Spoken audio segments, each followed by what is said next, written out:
काय ग दुर्गे? I wandered lonely as a cloud that floats high over vales and hills.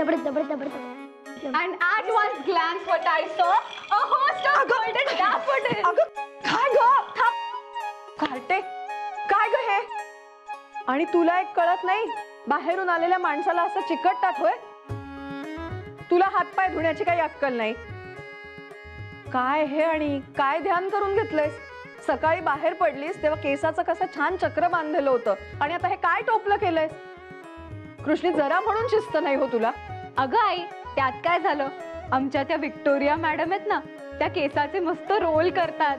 पुरे झालं त्या मडमिणीचं कौतुक. अगं, तुझ्या दादांनी हे पाहिलं ना चाहटळ वागणं, तर तुझ्या आधी माझी खांडोळी करतील. अगं आई, माझे दादा काय बुचर आहेत का? काय? नको नको, अर्थ सांगितला तर अजून एक धपाटा देशील. आता सांगतेस का खरंच देऊ धपाटा? आई, बुचर म्हणजे खाटी. अगो बाई, कृष्णे, कसलं हे अभद्र बोलणं म्हणायचं? हात टेकले बाई तुझ्या पुढे. परमेश्वरा, यांनी तरी कशाला घातलीये तुला त्या शाळेत मला कळत नाही. छे छे, ते काही नाही. 12वं सरत आलं आता तुझं. आता तुझ्या लग्नाचं बघायलाच हवं. मला नाही करायचं लग्न इतक्यात. इतक्यात? अगं, तुझ्या एवढी होते ना तेव्हा एव्हाना लग्न झालं होतं माझं. आणि तुझ्या दादांचा राग सुद्धा पचवला होता मी. खिदळायला काय झालं ग कार्टे? घालू काय धपाटा जोरात? पळू नकोस तू कृष्णा.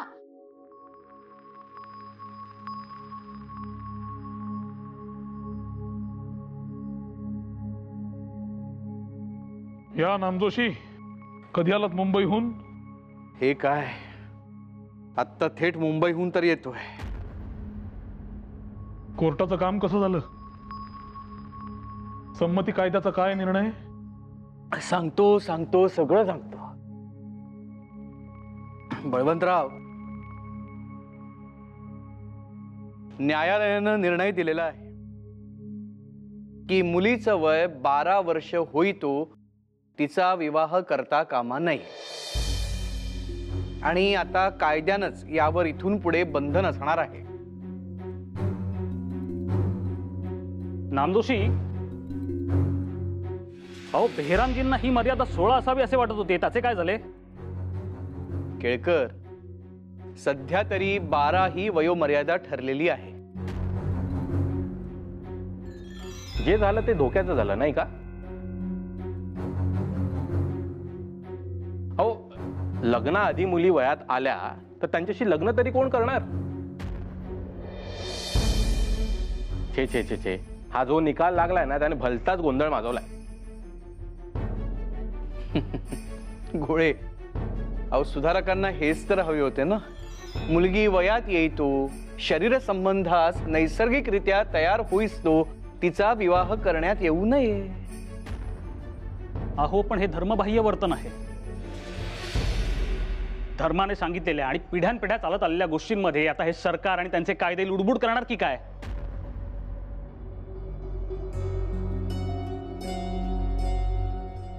काय हो बळवंतराव,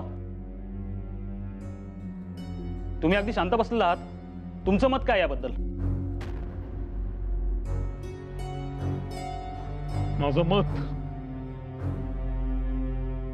माझे मत तेच आहे जे आजवर होते. सुधारणा आवश्यक आहेतच नव्हे, त्या अटळच आहेत. परंतु रातोरात सुधारणा आणि त्या देखील सक्तीने करणं चूक. ज्या परंपरा आपण वर्षानुवर्ष पाळत आलो त्या बदलतानाही समाजाचा कल लक्षात घ्यायलाच हवा. परंतु आता कायदा झालाय, काय बोलायचं? जे हा कायदा पाळणार नाहीत त्या बापांना सरकार तुरुंगात टाकणार नाही ना, एवढेच काय ते पाहायचे झाले. म्हणजे असं खरंच होईल की काय? गोळे, कायदा पाळायचा की नाही हा प्रश्नच नाहीये. आपल्या गेल्या वर्षीच्या तुळशीबागेतल्या सभेचं आठवतंय ना? काय बळवंतराव, सध्या समाजात विविध विचारांचे वारे वाहत आहेत. आपल्या आजोबा पणजोबांच्या आधीच्या पिढ्यांपासून ज्या रीती चालत आल्या त्यांचा पुनर्विचार करावा असा एक विचार समाजात बळ पकडतो आहे. अशा या क्रांतिकारक विचारांनी समाजमन ढवळून निघालेले आहेत. मासल्यासाठी ही काही उदाहरणे पहा. 12 वर्षाच्या लग्न झालेल्या मुलीशीही संभोग झाला तर नवऱ्याला देखील कायद्याने शिक्षा व्हावी. बायको ताब्यात घेण्याबद्दल किंवा तिने नवऱ्याचे घरी नांदण्याबद्दल फिर्याद चालवू नये. लहानपणी ज्यांची लग्ने झाली असतील त्यास वयात आल्यावर एकमेकास पसंत नसल्यास काडी मोडून देण्याचा अधिकार असावा. कोणालाही आपल्या मुलाचे किंवा मुलीचे लग्न वाटेल तेव्हा करण्याची मुभा असावी. त्याच्या विरुद्ध जातीतील किंवा इतर कोणी बोलल्यास त्यास शिक्षा व्हावी. या संबंधी कायदा व्हावा.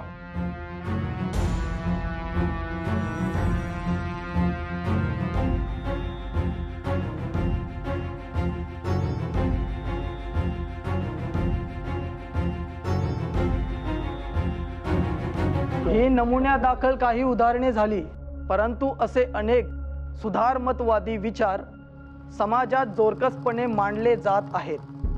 याबाबत बळवंतराव टिळकांचे विचार जाणून घेणे आपणास निश्चितच आवडेल.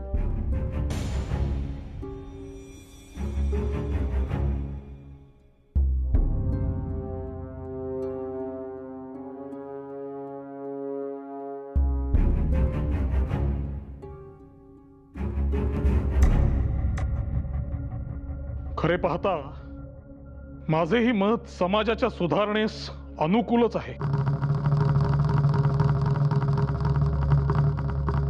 जुने ते सर्व योग्य हे काही खरे नाही. समाज हा परिवर्तनीयच असायला हवा. विचारात प्रवाहीपणा हवा. परंतु हे परिवर्तन किंवा सुधारणा घडवून आणताना समाजातल्या सर्वांचा विचार व्हायला हवा असे माझे स्पष्ट मत आहे. ज्यांचे विचार अजून सुधारलेलेच नाही त्यांच्या गळ्यात कायद्याचे लोढणे बांधणे मला पटत नाही. आणि हे अशा पद्धतीने कायद्याने बळेच बांधून ठेवणे मला अन्यायकारक आणि जुलमी वाटते. हा आता बालविवाह निषेधासाठी जी मंडळी प्रत्यक्ष कृत्य करणार आहे त्यांचा समाजाकरवी छळ होऊ नये हे माझं कर्तव्य मी निश्चित पार पाडेन. त्याला काय अर्थ आहे? मुळात सनातनी धर्मात ज्या रीती परंपरा आहेत त्या काळाच्या कसोटीवर तरल्या गेल्या आहेत. म्हणूनच पिढ्यानपिढ्या त्या पाळल्या जात आहेत ना. मग आता प्रवाहाच्या विरुद्ध दिशेने पोहण्याचे प्रयोजन काय?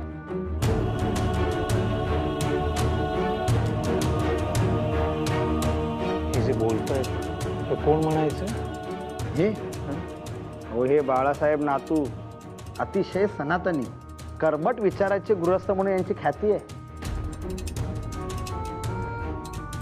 त्यांचा मुळात कोणताही कायदा करण्याला किंवा कोणतीही सुधारणा करण्याला विरोधच असतो. म्हणूनच तर हे आगरकरांच्या सुधारक पत्राला दूषण देतात आणि टिळक नाही म्हणत त्यांची श्री ओढतात असाही हे आरोप करतात. म्हणजे आता हे नातू आणि टिळक एकमेकांसमोर उभे ठाकणार तर? मुळात लोकांना सुधारणा हव्यात की नकोत हा मुद्दा महत्वाचा आहे. त्यांना जर त्याची गरजच वाटत नसेल तर कायदे निरर्थक नव्हेत का? असे कसे?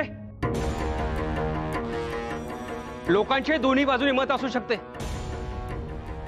मग कायदे करायचे की नाही हा संभ्रम कधी दूर व्हायचाच नाही.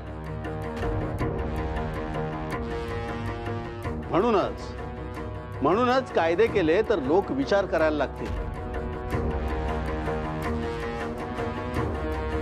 मुळात स्वतःहून बदल केले असते तर ही वेळच आली नसती. असं कसं शक्य? हे अजिबात बोललं नाही. मंडळी असा कोलाहल करून आपल्याला काही एक उत्तर सापडणार नाहीये. तेव्हा आपली जी काही मतं असतील ती स्पष्टपणे मांडा,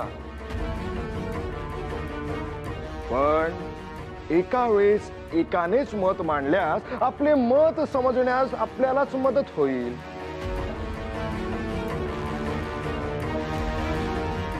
तेव्हा समोरच्याचे मत ऐकून घेऊया.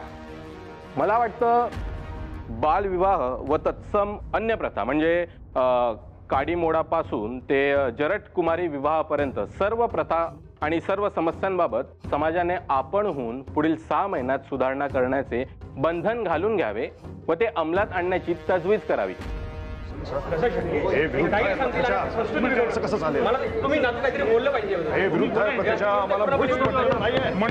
मंडळी ऐका. हे पहा, समाज म्हटले की 10 तोंडे आणि 100 विचार. माझे एक साधे म्हणणे आहे, ऐका, पटते का सांगा. समाज असं आपण जेव्हा म्हणतो तेव्हा तो समाज म्हणजे नक्की कोण? तर आपणच. आपल्याला समाजात सुधारणा आणि परिवर्तन व्हायला हवे असे जेव्हा आपण म्हणतो तेव्हा ते परिवर्तन आपल्यातच व्हायला हवे, हा त्यातला अंगभूत भाव. बरं, हे तर आपल्याला मान्य आहे, होय की नाही?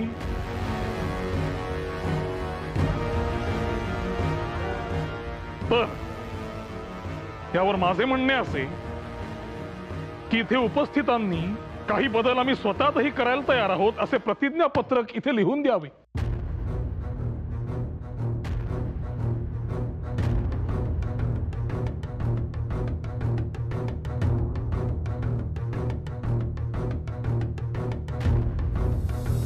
आणि या प्रतिज्ञापत्रावर सही करूनही ते न पाळल्यानंतर त्या व्यक्तीवर मात्र कायदेशीर कारवाई केली जावी असे आपण सरकारकडे निवेदन करूया.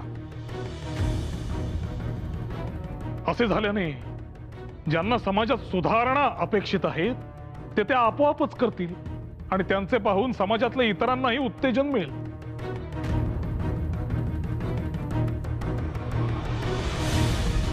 अशा प्रकारे समाजातल्या किमान 200 जणांकडून अशा सह्या व्हाव्यात अशी माझी अपेक्षा आहे.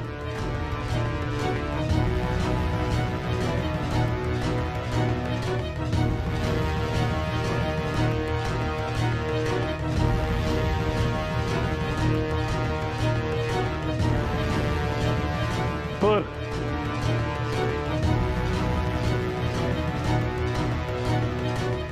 काही महत्वाच्या सूचना मी आपल्याला वाचून दाखवतो. पहिली आणि सगळ्यात महत्वाची सूचना, मुलीचे लग्न ती 16 वर्षांची व्हायच्या आत करू नये. आणि पुढे त्याला जोडून दुसरी सूचना अशी की 20 वर्षांच्या आत मुलाचे लग्न करू नये.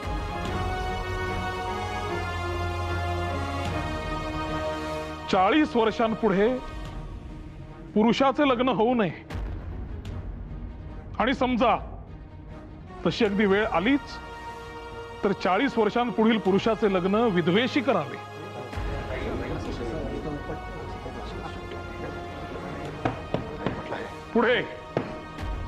पुढील महत्वाचा मुद्दा म्हणजे अपेयपानास म्हणजे दारू पिण्यास सक्त मनाई असावी.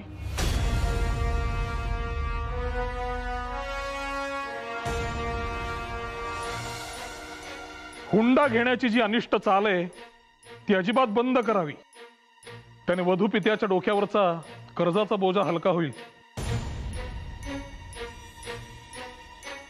तसेच सर्वांनी आपल्या प्राप्तीचा 10वा भाग सार्वजनिक कामासाठी द्यावा, जेणेकरून समाजात ज्या सुधारणा घडाव्यात असे आपल्याला वाटते आहे त्यासाठी निधी संकलन होणे सुलभ होईल.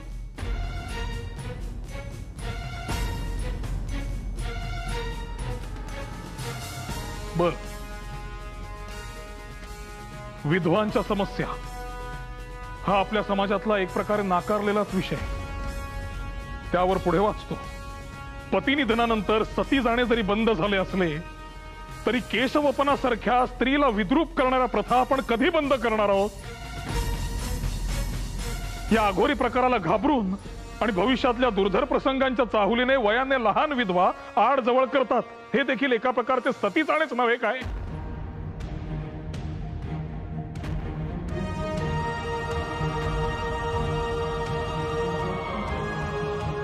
तेव्हा विधवेचे केशवपन होता कामा नये. बस.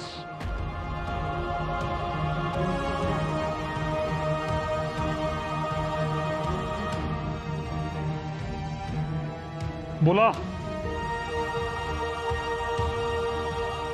सभ्यगृहस्थ हो, या सगळ्या मुद्द्यांवर आपले काय मत?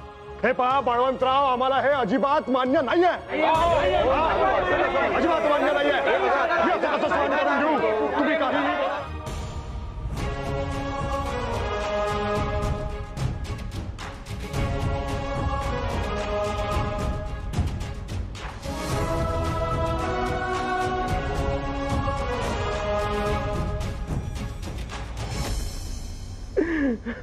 बळवंतराव, आपण टाकलेल्या पेचामुळे इतरांची कशी फेफे उडाली हे बघायला अधिक मौज वाटत होती बुवा. नाही, खरं तर यात हसण्यासारखे काही नाहीच मुळी. नुसतेच कायदे करून काही फरक पडेल असे मला खरोखरीच वाटत नाही. आमचे परममित्र सुधारककार आगरकर, त्यांची कळकळ मला कळत नाही असे मुळीच नाही. परंतु आगरकरांना हे कळत नाही की नुसतेच कायदे करणे फार सोपे आहे. त्याची अंमलबजावणी करणं कठीण, क्लिष्ट, महाक्लिष्ट काम. म्हणूनच असा तातडीने कायदा करून काहीही साध्य व्हायचे नाही. लोकशिक्षण हे धीम्या गतीनेच होईल. आणि लोकांना जेव्हा बदलाची गरज भासेल तेव्हाच बदल होतील. अगदी बरोबर बोललात बळवंतराव. अहो, त्या धोंडो केशवांच्या पुनर्विवाहाचं पाहिलं ना? अहो, त्यांनी पुनर्विवाह केला एका विधवेशी, पण नंतर गावाने वाईट टाकले. पूर्ण 200 रुपयांचा दंड वसूल केला तेव्हा कुठे गावात प्रवेश दिला. तरीही घरात राहता येत नाही त्यांना. गोठ्यात राहतात, गोठ्यात. तिथेच अन्न शिजवून खातात. अहो, ती हरणेची घटना ना, ते पडलं खेडेगाव. अहो, इथे शहरातल्या लोकांची मानसिकता अजून बदलायला तयार नाही. खेडेगावातल्या लोकांकडून आपण काय अपेक्षा करणार? हे पहा, सुधारणा या धीम्या गतीनंच व्हायच्या. पण लक्षात कोण घेतो? अशी अवस्था आलेली आहे एकूण. आपण आहोत ना. आपण आहोत. वेळोवेळी विरोधात उभे राहून परिस्थितीचे भान देण्याचे कार्य आपण करत राहायचे. केला बदल, आणले कायदे आणि झाल्या सुधारणा, असं जर या सुधारकांना वाटत असेल तर ते आपल्या देशाला अतिशय गोंधळलेलं भविष्य देऊ पाहत आहेत. आणि हे अधिक धोकादायक आहे. आपल्यासारखी मंडळी जोवर आहे तोवर गोंधळाची परिस्थिती निर्माण होऊ देणार नाही.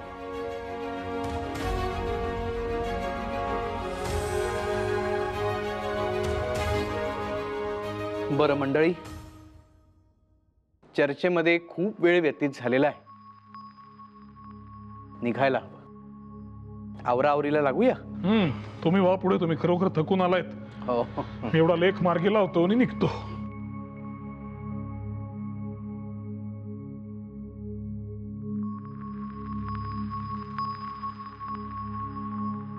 निघतो बळवंतराव. हो.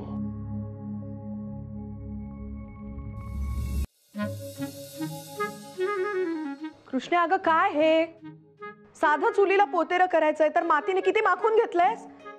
आणि बटाया म्हणून मी कानी कपाळी ओरडत असते की केसांचा चांगला घट्ट मुट्टा आंबाडा घालत जा म्हणून, पण ते नाही. हे असं कपाळावर गालांवर अशा बटा घेऊन फिरायचं लक्षण हे काही चांगलं नाही कृष्णा. आई, मुळात ना मला हे कामच आवडत नाही. रोज रोज काय का चुलीला पोतेरं लावायचं? शी बाई, हात बघ किती बरबटलेत. आता स्वच्छ करण्यात किती वेळ जाईल? एवढ्या वेळात माझं एक संबंध पुस्तक वाचून झालं असतं. नाक मुरडायला काय झालं? पुन्हा जर असा मुरडून नाकाचा सांडगा करशील ना तर पाठीत एक जोराचा धपाटा घालेन, सांगून ठेवते. अगो, उद्या सासरी गेलीस म्हणजे तुझी सासू माझा उद्धार करील. म्हणेल पोरीला जरा वळण म्हणून लावलेलं नाही आईने. आई, मी सांगेन सासूला. मला सगळं शिकवलं होतं आईने. अगदी छान वळण लावलं होतं, पण मलाच आवड नाही. त्यात माझ्या आईला काही बोललेलं मी खपवून घ्यायची नाही. हा अगो बाई कृष्णे, अगो काय हा हचरटपणा. जी फारच सुरू चालायला लागली ग तुझी. पुरीच्या जातीला इतका आगाऊपणा बरा नाही. शोभत का हे? ते काही नाही. हे सगळं ना, हे सगळं शहाणपण त्या मडमिडींच्या शिकवण्याने आलेलं आहे, दुसरं काही नाही. आता सांगतेस मी यांना कशी. थांब तू. आई नाही न काही नाही. तोंड बंद आणि आता हात चालू. आटपा पटापटा. उद्या पहाटे लवकर उठून मला जोंधळे दळायला मदत करायचीस तू, समजलं?